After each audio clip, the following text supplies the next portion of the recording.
I'm Hilda Fuchs, and here we are in Hollywood.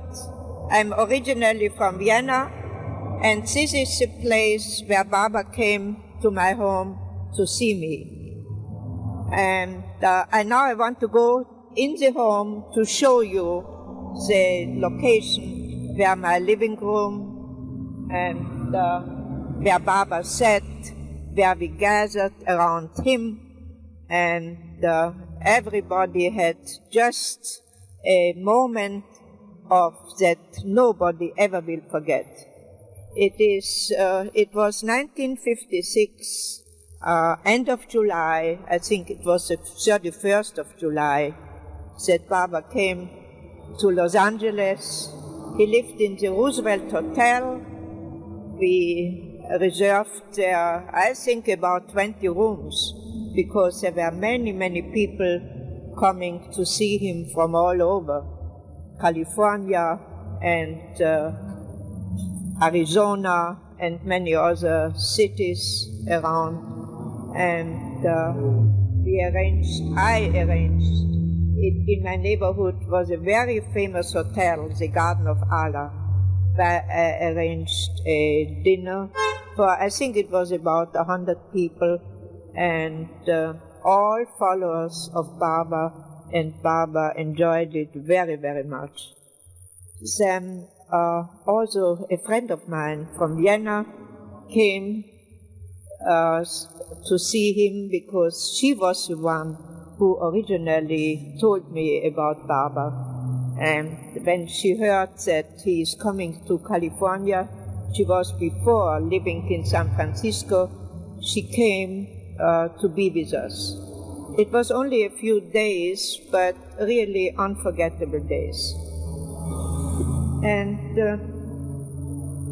then now I want you to go inside and show you the chair and the living room where Baba sat and was together with us. Now we go into the living room. That's more or less the studio of my husband, who was a very well-known voice expert. And these are very famous singers, actors who took lessons with him. And Baba looked around, Baba looked at all the pictures, and I explained it to him. And then he sat down on the chair that is still here today and always will be here. It is this chair here, and it's shabby today already, but I don't want to part from it because it means so much to me. And whoever sits in this chair feels some sort of inspiration. I didn't worry. And one day my husband had to leave. We had to leave Vienna, and I was alone in Vienna with my son.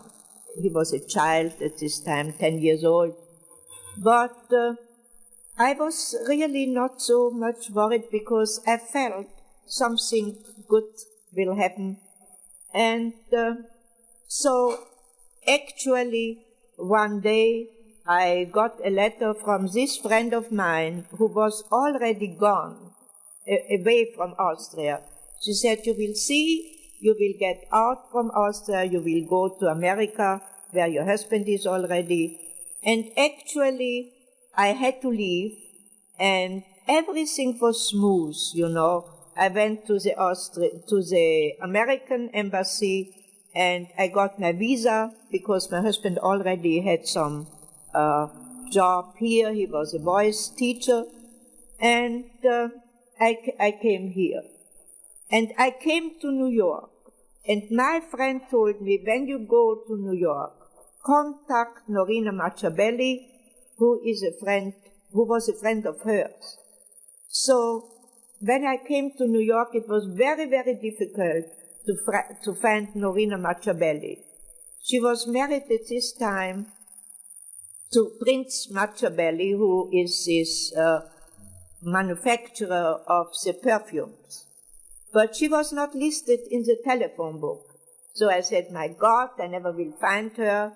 So one day I was invited at a party, and I asked everyone, always everyone, if anybody could tell me where Norina Machabeli is. So there was one lady, and she said, "Oh, I know. I am a disciple of Baba, and Norina Machabeli is a very close disciple of Baba, and I will see that you meet her." So sure enough, the next day she gave me the telephone number. She called me up. She gave me the telephone number, and I went to see Norina. And we became very, very close, Norina and myself, Nadine Tolstoy, and also Elizabeth Patterson. And I was very, very deeply connected with the Baba movement in New York. I arranged the meetings, and one day Norina asked me to organize her lectures in the little Carnegie Hall, what I did. And we had many, many people who had wonderful experiences through Baba. And then one day she asked me to travel with her to California. And we went to Seattle, we went to San Francisco, we went to Hollywood, and we got many people following us and many people who had experiences with Baba. And I would like to show you the chair where Baba sat. And that is still, it is not in a good shape today, the chair anymore, but I would not part of it. It is, I take it, I have to move maybe in a short time, but the chair is going to go with me. And just I want you now to tell you all my experiences that I had, how I met Baba, and how it was when I came to Vienna to part from it, because it means so much to me. And whoever sits in this chair feels some sort of inspiration. I have a little pupil who is a disciple of Baba too, and he always wants to sit in the chair, and whenever he does, he really has a better lesson. So, but I want to tell you now actually how I met Baba. It was in 1932 that I had a friend who told me there is a man, and she had so fantastic experiences through this man. And I asked her, what's the name of the man? And she said, Meher Baba. She said, one day you have to meet him too, and you will see there will be some change in your life. And I didn't, and she said, he's living in India, but she went to France. And at this time, I don't know what year it was, he was in France too. So we didn't talk about it anymore, and then the year 1937 came. And there was already Hitler in Germany, but we Austrians, we didn't think a moment that Hitler ever will come to Vienna. So, but one day, overnight, Hitler marched into Vienna. It was 1938. And I contacted my friend, and she said, don't you worry, there will be a way that Baba will help you to get out. And as everybody else was worried, and I really felt that I had some protecting hand there. And many of my friends came in concentration camp, were arrested and so, but this friend of mine always assured me that don't worry, I wrote to Baba about you, you are a good person and he is with you. And so I didn't worry. And one day my husband had to leave, we had to leave Vienna, and I was alone in Vienna with, they were told about him. So then in 1956, Baba came here to Hollywood, and they arranged that the meeting should be at my place. And it really, he came only to my house, especially in this room, sitting in this chair right here, and was very, very delighted about the atmosphere, and everybody was sitting at this, to his feet, and he talked to everyone. I mean, he didn't talk, but it was Erich there who submitted the messages.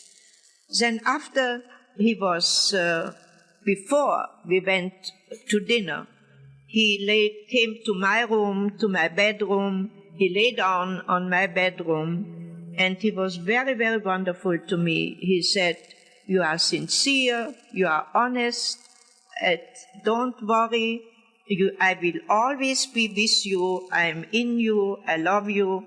And this was unforgettable, this moment. And as a matter of fact, I went through bad experiences, but always his message was in me, so that I never had to worry too much. And then after about 15 minutes, we went over to the Garden of Allah, and one of the disciples drove him. We walked, it was just in walking distance. And we had about 100 people, and it was very elegant, very beautiful, and they had some speakers, and Baba was very, very happy. And he stayed about an hour, and before he went to his hotel. Then, after that, we arranged the meetings of the people in the hotel. I don't really know how long he stayed. I think it was 3 days.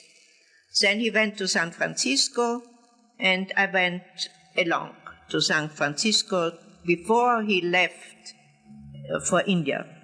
And I was with him, and when he boarded the plane, and he said, "You will always be in me, and you are one of the best of my people, and don't have any worries, and go back." At this time I wanted to move from this house.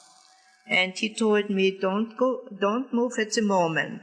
Go back, and it will be all right for you in every direction. Yeah, what Baba would do. I only can say that in the Garden of Allah, it was really a festival in every direction.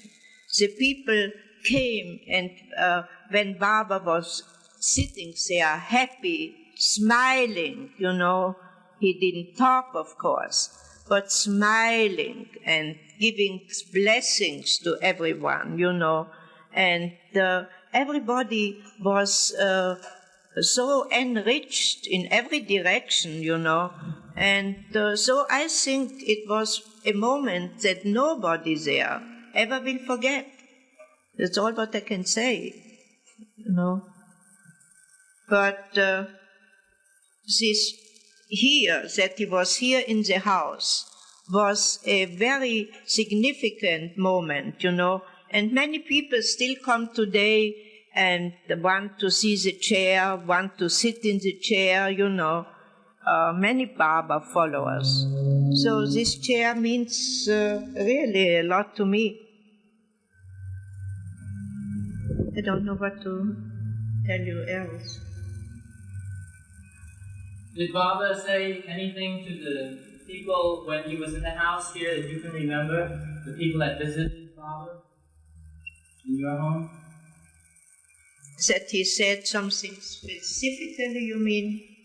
Yes. Yeah, he gave advice, He said there was a young man, and he was somehow very depressed, you know. And he took him by his hand. He was sitting, kneeling near Baba, you know.